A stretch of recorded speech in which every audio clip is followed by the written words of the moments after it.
Jadi hari ini kita bakal ngobrol nih tentang petani, anak muda, dan Pancasila.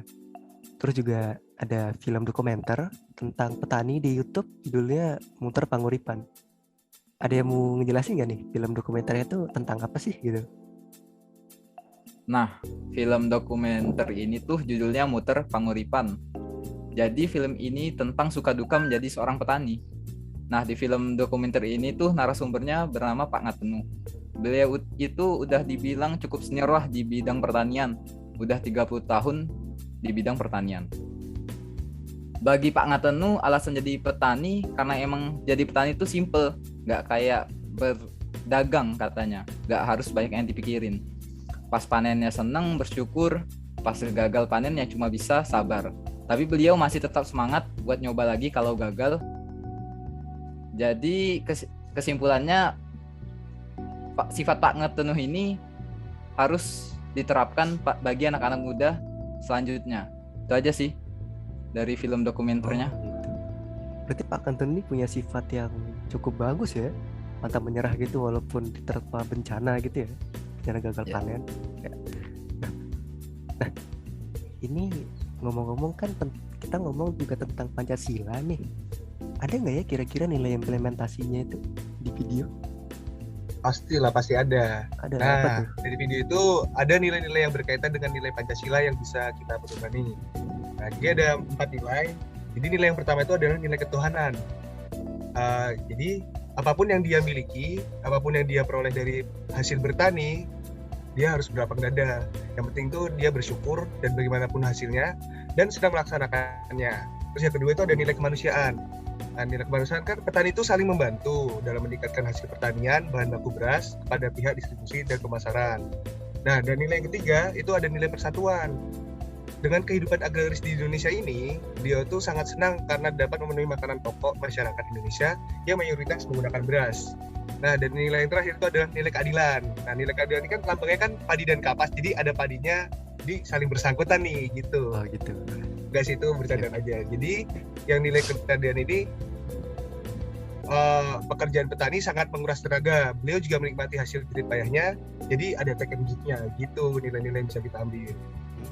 Banyak juga ya, cukup. Ya lumayan, ada empat nilai yang bisa kita ambil. Terus nih saya tentang pemerintah nih ya. Nah, pemerintah tuh kan udah ngasih peraturan-peraturan nih bagi petani, ngasih kebijakan gitu. Apa aja sih kira-kira kebijakan pemerintah tentang petani ini buat petani? Demo ini nggak ada yang mau ada tuh ada kebijakan gimana tuh? Kebijakan yang dikeluarkan pemerintah tuh malah menurutku itu labil ya, karena pada tahun 2021 Jokowi itu bilang dia tidak akan impor beras, tapi kenyataannya dia malah mengimpor sebanyak 41.000 ton beras. Wah, nah gede juga. Nah, terus tapi mau gimana lagi kan, ini kita ngimpor juga karena kebutuhan pangan dalam negeri itu kurang, karena produksi dalam negeri juga berkurang karena pandemi ini juga. Jadi dari sisi pemerintah ini juga agak bingung. Masalah gitu ya pemerintah ya. Iya, gitu.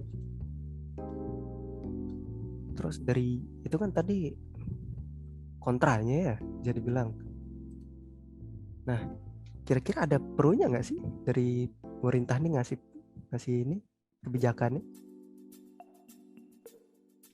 Dan dari yang aku lihat nih ya di internet, di pemerintah tuh kayak ngasih beberapa kemudahan sih bagi petani, kayak bantuan-bantuan kalau dia gagal panen, terus kayak bantuan buat UKM gitu, UKM pertanian segala macam. Itu benar nggak sih kira-kira? Mungkin dari saya ya. Ngomong-ngomong tentang pro dan kontra tentang kebijakan, menurut saya masih terlalu banyak kontranya tentang kebijakan yang dibuat oleh pemerintah untuk masyarakat. Contoh saja, seperti beberapa waktu lalu baru saja terungkap tentang curhatan petani karena mereka harus membayar di bawah tangan agar bisa garap lahan berhutani. Dan tapi untuk dari pemerintahnya sendiri ya, yang membuat cukup menarik karena Jokowi berani mencabut program reforma agraria dan hutan sosial dengan cara 12,7 hektar hutan dialokasikan untuk masyarakat dalam bentuk akses reform. Belum lagi juga 9 juta hektar tanah termasuk 20% dari kawasan hutan yang telah lepas untuk swasta akan menjadi objek reforma agraria dalam bentuk aset reform untuk lahan berkebun atau pertanian dan sebagainya. Menurut saya itu cukup menarik sih kebijakan dari Pak Jokowi sendiri. Oke. Trio ini ada yang mau nambahin? Ada nama nggak? Sebenarnya sih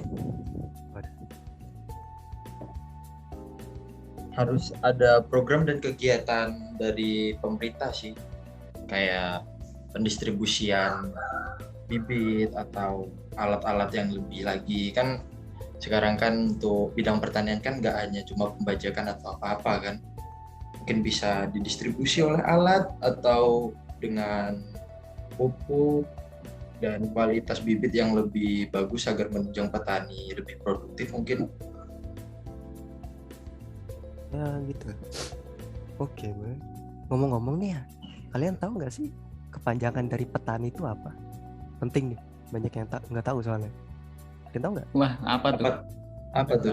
Jadi petani itu kepanjangannya penjaga tatanan negara Indonesia gitu. Jadi petani itu bener-bener jadi dasar negara sebenarnya. Tapi di zaman sekarang nih ya, zaman modern nih, petani kayak nggak ada harga dirinya banget nggak sih? Kayak bener-bener pekerjaan di bawah gitu. Gimana tuh menurut kalian? Iya, petani kata Pak Katenun tadi yang di video itu juga Pak Katenun juga dia bilang kalau petani itu kayak raja. Jadi kalau misalnya rajanya nggak kerja, rakyatnya bingung. Itu kata Pak Katenun. Ada tadi dia bilang. Tapi juga untuk tanggapan dari poin ini tadi sih mungkin harus berbalik ke remaja dan anak muda kali ya. Soalnya kan sekarang kan banyak anak muda yang memandang rendah sisi petani, kayak apa jadi petani gitu, kayak nggak usah deh, mending masih banyak kerjaan lain perkantoran misalnya atau yang apa gitu. Dan juga anak muda yang lari ke industri petani ini ya paling orang-orang yang dapat tanah warisan dari orang tua atau memang ya terpaksa karena ekonominya mereka gitu.